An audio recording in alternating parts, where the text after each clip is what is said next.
Like most of our favorite myths, this one involves some drunken friends and explosives. You got a group of drunken friends, one of whom's just bought a brand new SUV, and they all decide that they want to go duck hunting with their dog. Except there's nothing around them but a frozen lake, and no duck is going to land on a frozen lake, so they need to make a hole.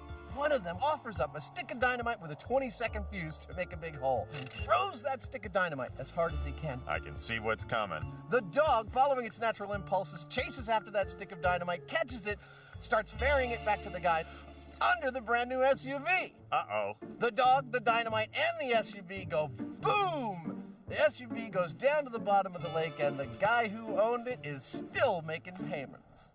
This not-so-urban myth surely stretches the bounds of human stupidity. My sympathies are all with the dog, though you must admit, it's as funny as hell. As Jamie and Adam set off to find their frozen lake, it's worth noting that this folktale is almost as old as dynamite itself. Over 100 years ago, Australian author Henry Lawson wrote a comic story along very similar lines. The first thing we obviously needed was a frozen lake, and the researchers found us one here in Alaska behind me. This snowfield you see is in fact Fisher Pond, a man-made lake, which means there are fish for us to kill, with a nice coating of rock-hard ice on top. Okay, time to bring out the dog.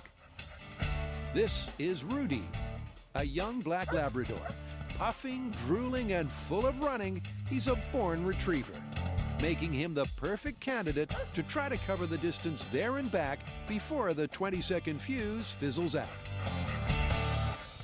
The myth is about a black lab that retrieves a stick of dynamite. That's what Rudy is. As you can see, he's raring to go. He really wants to retrieve that stick of dynamite. And has no idea what he's signed up for.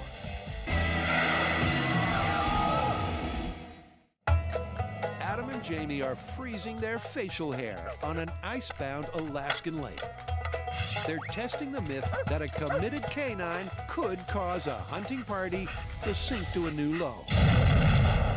So the myth states that the guys used a 20-second fuse on their stick of dynamite. Now the question is, can a dog, from a cold start, run to 125 feet, fetch a stick of dynamite, and come on back in under 20 seconds? And that's what we're about to answer with Rudy. We got our starting line, we got the target pylon over there. Let's just throw the dynamite a few times, time it. I'll bet you can throw it there, he gets it right about at that pylon and comes on back, and we'll just see how long that takes. All right, Jimmy, I want you to put your chi into this thing.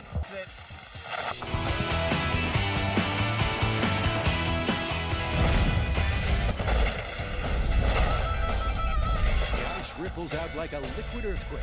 Surface snow fills the air and blurs the view.